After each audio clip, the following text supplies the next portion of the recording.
I suppose you won't ever see who I am behind closed doors, perhaps. Unless we get the OnlyFans thing going, but I'm joking.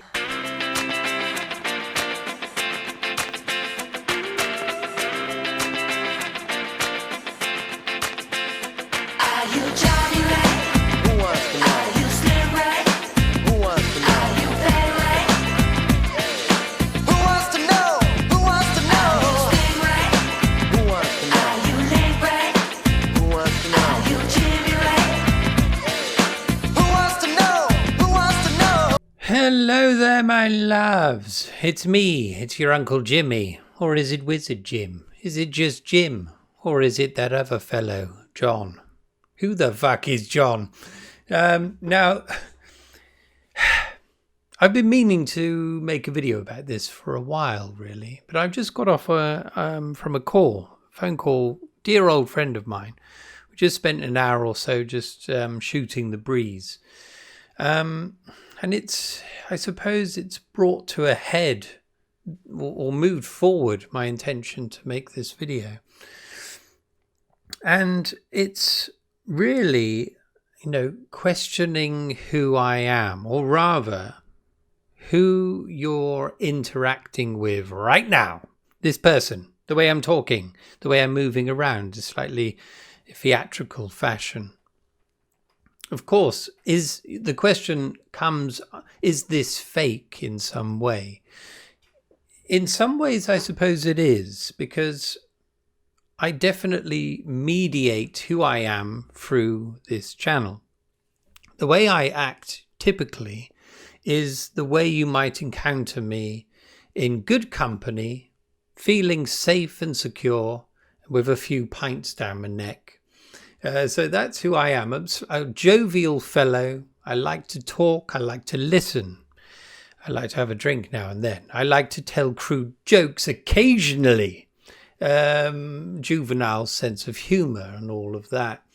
But I also like talking about things that interest me beyond the humdrum existence that we all suffer through. So,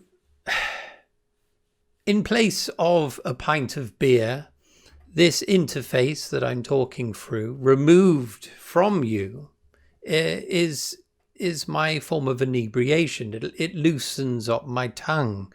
It allows me to be slightly extra, perhaps. Now, of course, I don't talk like this. I don't behave in this fashion whilst I'm around my wife, for example, because I would have had a frying pan knocked against my head a couple of times.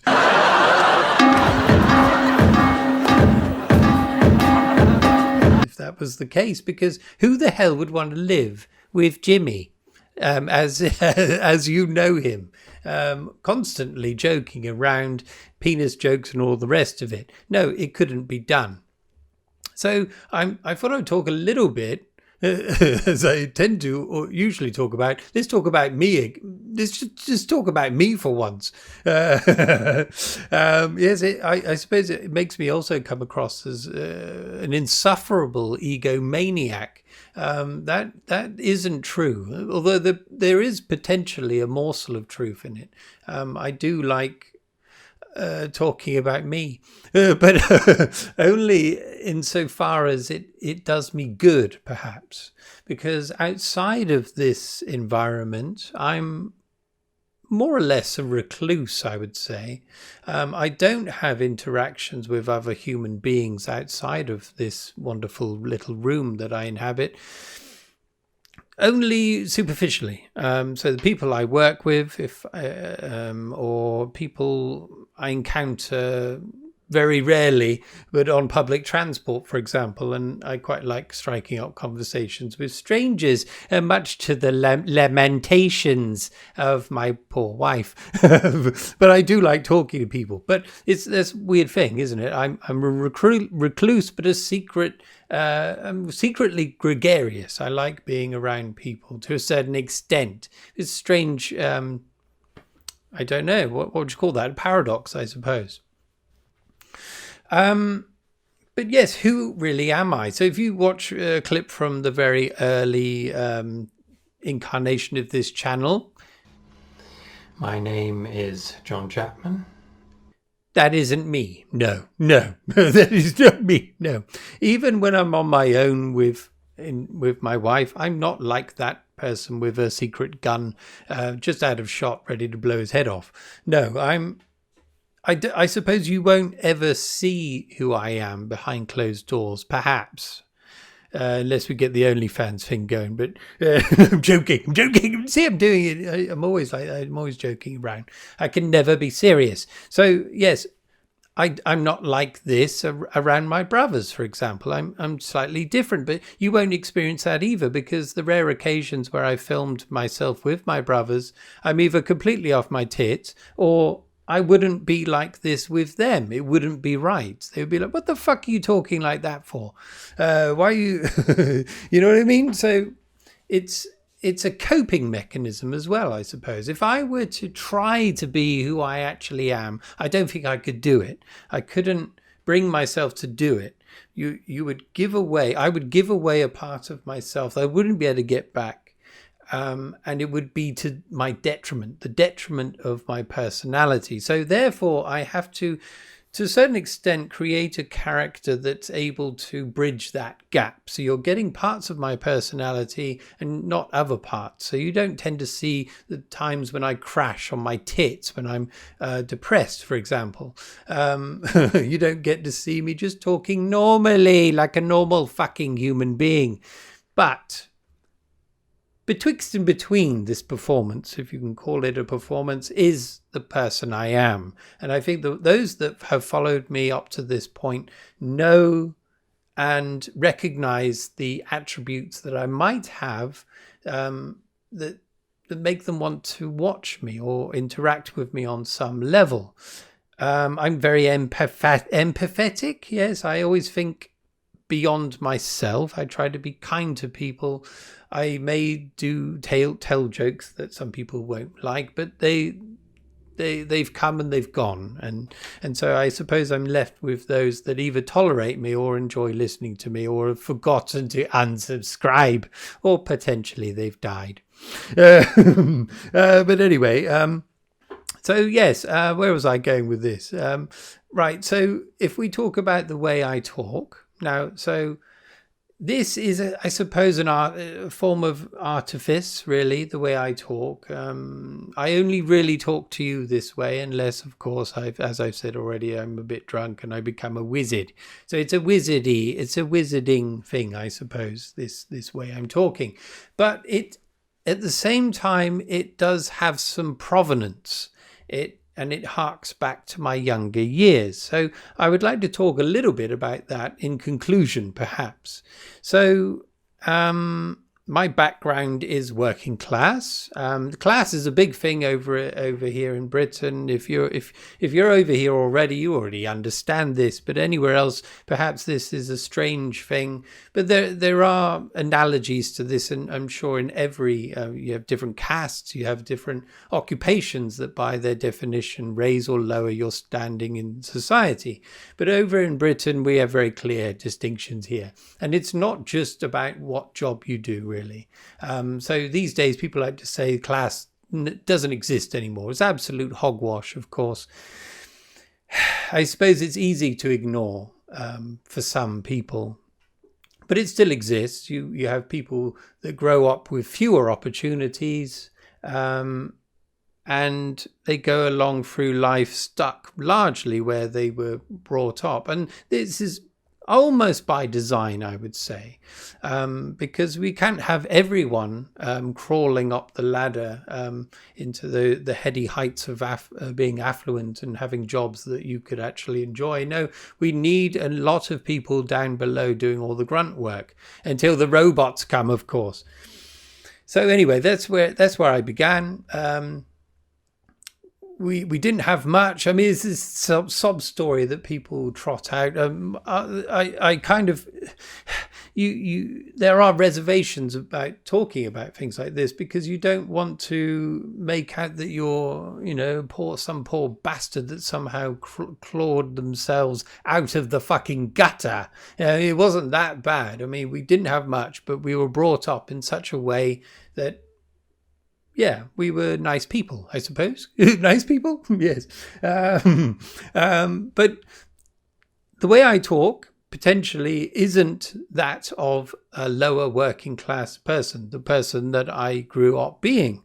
I didn't make a conscious effort to stop talking the way other people would be, perhaps. It's just happened. And I was wondering why this was. And there's a couple of things. So at school, I definitely experienced a certain amount of bullying, shall we say. And one of the things I always stuck in my mind, I was talking to a friend, and I was talking about being inconspicuous. I used the word inconspicuous, and someone else were like, "What the fuck are you talking? What's that word? What does that mean? Fuck off." It's like there was a kind of a visceral, knee-jerk reaction that was really negative. Why are you using that word? Who the fuck do you think you are, you posh fuck, or something like that? It was, and I was like, that's a word. That word means what I'm talking about. I didn't stand up for myself. I just meekly curled up and died inside. But so that's one thing. If you use certain words beyond the vernacular that you grow up in, fancy sounding words that actually have a function, believe it or not, you are, well, I was castigated for that. Oh shit, I'm using words. I don't even, sometimes I use words I don't even know if they're the right words, but there we are. So it's almost like a self-defeating thing. You're brought down by your peers because it seems as though you're trying to be something you're not. But the ironic thing being that the person that said this knew perfectly well that I was just as bloody poor as he was, probably worse off, to be honest. So that weird interaction always stuck in my mind. I suppose the other thing is I grew up watching World War II movies. Well, if this is it, old boy, I hope you don't mind if I go out speaking to kings. I loved watching carry-on films. Splendid girl, and so helpful. Do you know she's been showing me how to stick the pole up? I love Norman Wisdom. Hey, get your hands off me! No need for all this nonsense. I'll give you break for tea. I should have put this to Mr. Grimsdale. Any old film was on, I'd watch the fucker.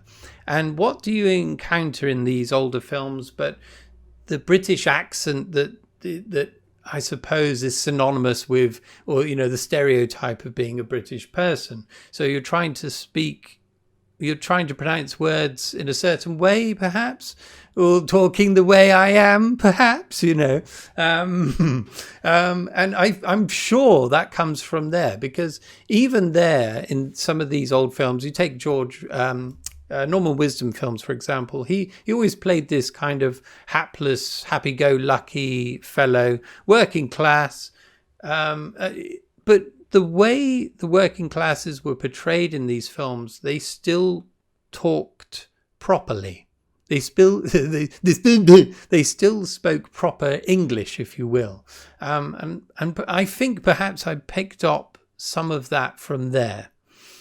There's nothing wrong with that, is there? I mean, I don't want to, as I've talked before, I talk differently when I'm around my brothers, a bit more bawdy, a bit more, I'm not saying anything about my brothers, but when you're in close proximity with people that you trust, that you've grown up with, you speak differently. And so, yes, we don't talk like this amongst each other. Well, maybe I do a bit. I don't know. But so it's and then later on, I realized I started doing it as a weird, what would you call it? I'm almost taking the piss out of myself, or making it absurd. The fact that I know where I'm from, and where I'm from, you're not expected to speak in a certain way.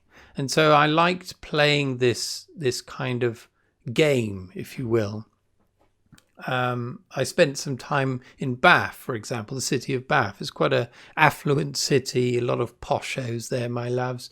And I blended in perfectly there. They had no idea that I was from the gutter. But it's interesting. It's just, I don't know. I just don't know. That's why I wanted to come on and talk about it, really. And so my question to you would be, do you think any less of me that I behave in the way I do? I mean, if you enjoy interacting with me, do you feel misled in some way? I mean, if this is an act, then I'm very good at keeping it up, aren't I? It isn't an act. I suppose it's a different side of me that comes out when the camera's rolling. You watch me on a live stream with with anyone else, and it goes. You know, it's different. I'm completely different. I'm slightly more meek, really. I don't know when to talk. I want to say the bare minimum and then fuck off and let someone else to speak. I don't like treading on other people's toes, for example. But if you get me with just one other person, it's better, and I'm more comfortable. Where the fuck am I going with this? But yes, it's so. In conclusion, this person talking to you now. It is me. It's me. It's my personality. It's mediated some way because I want to protect certain parts of me, perhaps. At the same time, I want to keep it light. I want a bit of levity. I don't want to take myself too seriously. And what you get left at the end is this. You get this, my loves. Sometimes I become evil like a wizard. Sometimes I'm like this. Other times I'm like this. Hello. That's how I am normally. Not really. Anyway, let's leave it there. I don't know what I was trying to accomplish here by doing this today, but I thought it might be interesting. Now, I've heard other people say in the past about, like music performers, rock stars, for example, they have to take on a kind of alter ego in order to survive the experience. And I think that's kind of what I'm doing on a far lesser level, of course. But there we are. Anyway, yes, hope you all still like me now. And I'm sure I'll see you soon. I don't even know when I'm going to put this on. I won't put it on today. So today is Thursday, doing the live stream later. And I suppose one other thing, I sometimes think I'm too silly. And I'm sure, what's the balance like? I mean, do you still listen to what I say about a book review, for example, and take something from it, or are you just watching because I'm a bit silly? I mean, that would be interesting, because sometimes I do feel like a bit of a jester. But I do enjoy being a jester, my lads. I do. Anyway, right, let's go. You'll see this whenever it comes out. Anyway, thanks for watching if you have, and cheerio, my lads. Evil.